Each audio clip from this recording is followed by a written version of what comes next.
Good morning student, मैं Munish Kumar Saini SMD विद्या मंदिर की ऑनलाइन क्लास में आपका स्वागत है। आज हम 11th क्लास का जो थर्ड चैप्टर है उसकी शुरुआत करते हैं। जो थर्ड चैप्टर है उसका नाम है प्लांट किंगडम। ध्यान दें, इधर जो तीसरा चैप्टर है उसका नाम है प्लांट किंगडम, पादप जगत। आर.एच. व्हिटेकर के अनुसार जो 5 आपने जगत पढ़े हैं, उन जगतों का जो वर्गीकरण का आधार था वो ठीक नहीं था।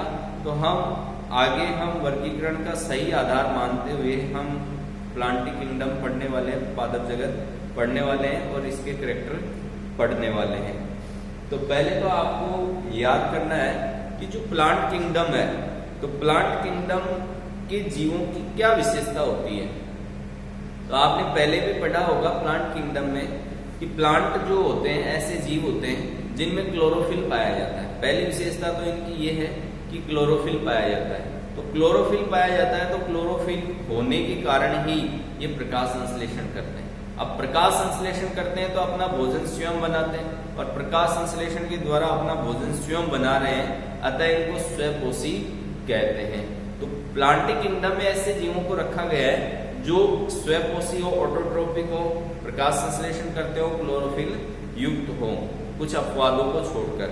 जैसे आपने कस्पुटा का ये परजीवी प्लांट होता है, ऐसे ही snap dragon, Venus snap dragon है, वो कीटभक्षी प्लांट होता है। तो कुछ अपवाद को छोड़कर बाकी सारे जो प्लांट होते हैं वो स्वपोषी होते हैं, प्रकाश संश्लेषण करते हैं, क्लोरोफिल युक्त होते हैं। तो क्लोरोफिल युक्त जो प्लांट हैं उनको प्लांट किंगडम में रख दिया है। अब प्लांट किंगडम है, इसमें एकोशिकीय प्लांट भी हैं, बहुकोशिकीय प्लांट भी हैं। तो वर्गीकरण का उच्च वर्गीकरण को आधार मानते हुए प्लांट्स को शैवाल, ब्रायोफाइट, टेरिडोफाइट, जिम्नोस्पर्म और एंजियोस्पर्म में रखा गया है। जितने भी प्लांट हैं उन प्लांटों को शैवाल वर्ग में, शैवाल यानी कुछ प्लांट है उनको शैवाल वर्ग में रखा गया है, कुछ को ब्रायोफाइटा में रखा गया है, टेरिडोफाइटा में रखा गया है, जिम्नोस्पर्म में रखा गया है, और एंड में आते हैं एंजियोस्पर्म।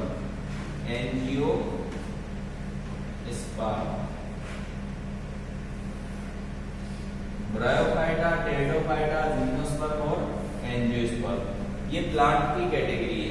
देखें, शैवाल सबसे निम्न कैटेगरी के प्लांट होते हैं, और एंजियोस्पर्म जो लास्ट में है ये उच्च श्रेणी के कैटेगरी के प्लांट हैं।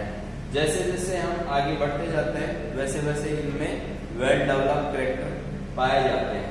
देखो, शैवाल है, शैवालों से फिर ब्रायोफाइट का विकास हुआ है। विकास का क्रम देखें तो ब्रायोफाइट से फिर टेरिडोफाइट का विकास हुआ, टेरिडोफाइट से जिम्नोस्पर्म का विकास हुआ है, और जिम्नोस्पर्म से फिर एंजियोस्पर्म का विकास हुआ है। जो शैवाल होते हैं वो सरल प्रकार के पादप हैं, फिर इनसे थोड़े से टफ ब्रायोफाइट्स हैं, इनसे थोड़े से जटिल टेरिडोफाइट हैं जिनमें जड़ तनापत्तियां विकसित हो गई थी।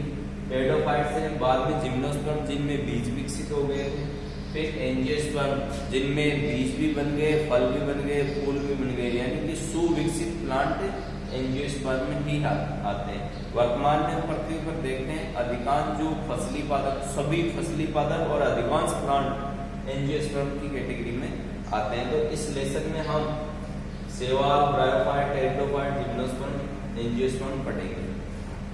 अब इन पादपों को जो वर्गीकृत किया गया है, तो वर्गीकृत करने के लिए जो वर्गीकरण का आधार है उस आधार को मानते हुए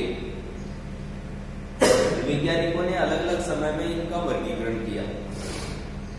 शुरू में कृत्रिम वर्गीकरण आया, बाद में प्राकृतिक वर्गीकरण आया, फिर जाति वर्गीय वर्गीकरण आया। देखो, कृत्रिम जो वर्गीकरण है ये देने वाला है बेंथम हुकर, केरोलस लीनियस।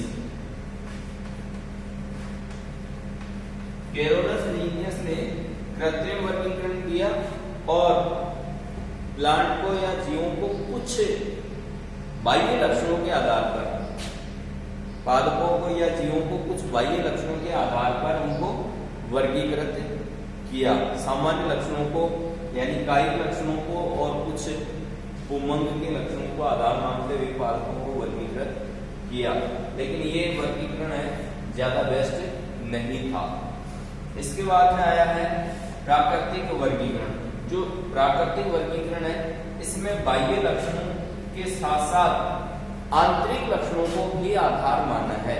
इसी प्लांट के बाह्य लक्षणों को आधार मानकर उसके आंतरिक लक्षणों को भी आधार मानकर, आंतरिक गुणों को आधार मानकर ये प्राकृतिक वर्गीकरण दिया। ये वर्गीकरण देने वाले हैं बेंथम तथा हुकर। बेंथम और हुकर का जो वर्गीकरण है वो प्राकृतिक वर्गीकरण है और इसमें आंतरिक फैक्टर को भी आधार माना है। अब जो वर्तमान में चल रहा है वो जातिवर्तीय वर्गीकरण है। अब जो वर्तमान में चल रहा है वो है जातिवर्तीय वर्गीकरण। इसमें वर्गीकरण का जो आधार है वो जीवों की विकासीय संबंध को दर्शाता है।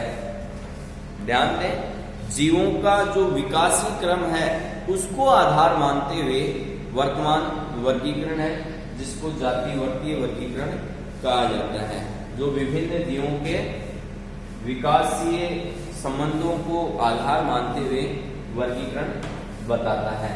तो वर्तमान में जितने भी साइंटिस्ट हैं वो जातिवर्तीय वर्गीकरण को आधार मानते हैं। तो वर्गीकरण की 3 पद्धतियां थी, ये पुरानी पद्धति फिर नहीं आई, फिर अब वर्तमान में ये आती है। अब हम सवालों के बारे में जानकारी प्राप्त करते हैं। पहले हम पढ़ेंगे सवालों के बारे में। सवाल क्या होते हैं? सवालों की खास बात है कि ये क्लोरोफिल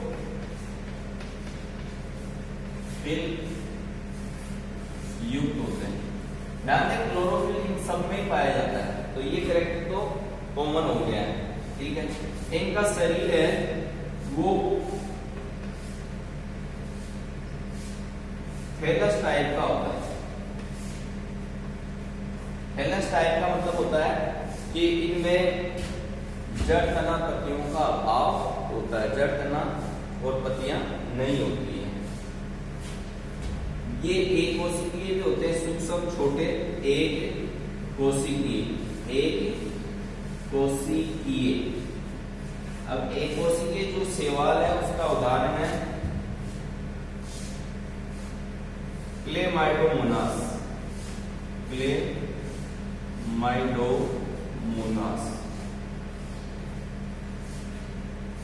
जो क्लेमाइडोमोनास है, फ्लोरेला है, वो एक कोशिकीय शैवाल है। दूसरा कुछ शैवाल होते हैं वो कॉलोनी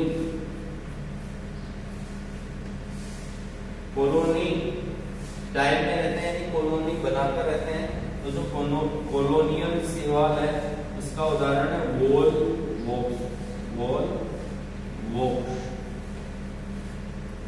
वॉलवॉक्स से ऐसा शैवाल है जो कॉलोनी बनाकर रहता है, गेंद जैसा दिखाई देता है। कुछ शैवाल तंतुमय होते हैं, तंतुमय शैवाल, और जो तंतुमय शैवाल है उसका उदाहरण है यूलोथ्रिक्स,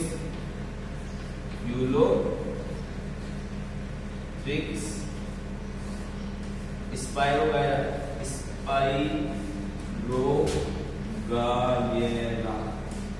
स्पाइरोगायरा। तो ये तंतुमय शैवाल होते हैं। और एक शैवाल ऐसा भी है जो बहुत ही विशालकाय होता है, विशालकाय शैवाल है, उसका नाम है केलप। ये विशालकाय, देखने में वृक्ष जैसा दिखाई देता है, तो बड़ा शैवाल है। तो ये सूक्ष्म शैवाल है, क्लेमाइडोमोनास, कॉलोनियल, वॉलवॉक्स है, वॉलवॉक्स, तंतुमय शैवाल, यूलोथ्रिक्स और स्पाइरोगायरा। हम शैवालों का डिटेल में अध्ययन अगले वीडियो में करने वाले हैं। Thank you.